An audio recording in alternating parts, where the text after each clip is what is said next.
Lady Mary was young, and Lady Mary was fair. She had 2 brothers, and more lovers than she could count. But of them all, the bravest and most gallant, was a Mr. Fox, whom she met when she was down at her father's country house.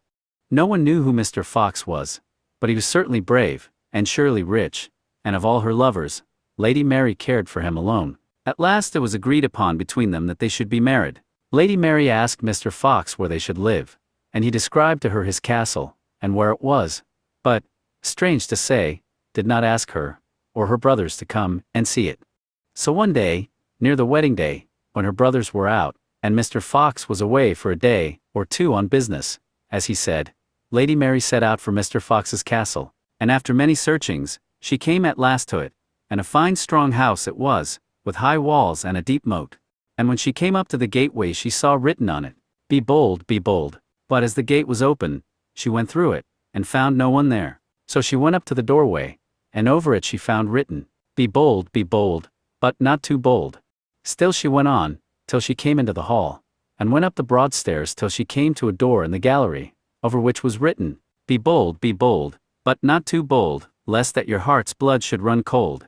But Lady Mary was a brave one, she was, and she opened the door, and what do you think she saw? Why, bodies and skeletons of beautiful young ladies all stained with blood. So Lady Mary thought it was high time to get out of that horrid place, and she closed the door, went through the gallery, and was just going down the stairs, and out of the hall, when who should she see through the window, but Mr. Fox dragging a beautiful young lady along from the gateway to the door. Lady Mary rushed downstairs, and hid herself behind a cask, just in time, as Mr. Fox came in with the poor young lady who seemed to have fainted.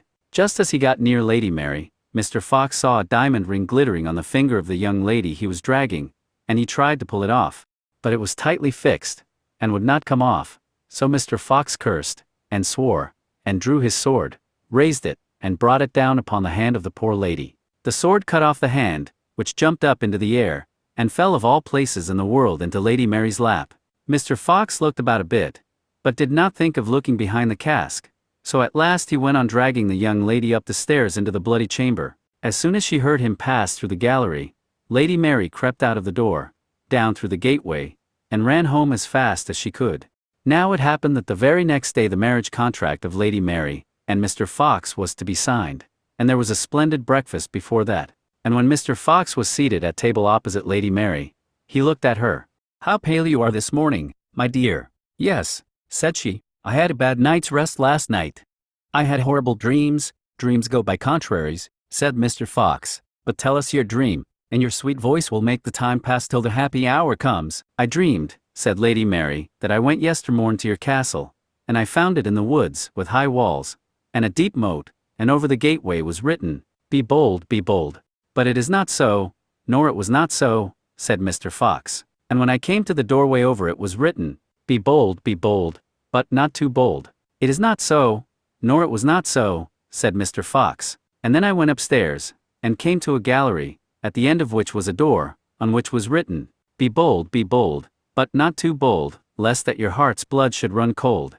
It is not so, nor it was not so," said Mr. Fox. And then I opened the door, and the room was filled with bodies and skeletons of poor dead women, all stained with their blood. "It is not so, nor it was not so, and God forbid it should be so," said Mr. Fox. "I then dreamed that I rushed down the gallery, and just as I was going down the stairs, I saw you, Mr. Fox, coming up to the hall door, dragging after you a poor young lady rich and beautiful. It is not so, nor it was not so, and God forbid it should be so," said Mr. Fox.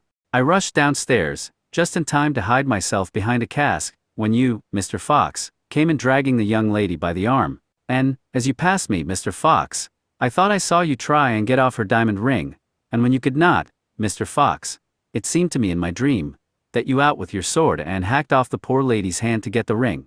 It is not so, nor it was not so, and God forbid it should be so," said Mr. Fox, and was going to say something else as he rose from his seat, when Lady Mary cried out, "But it is so, and it was so. Here's hand and ring I have to show," and pulled out the lady's hand from her dress, and pointed it straight at Mr. Fox. At once her brothers and her friends drew their swords, and cut Mr. Fox into 1,000 pieces,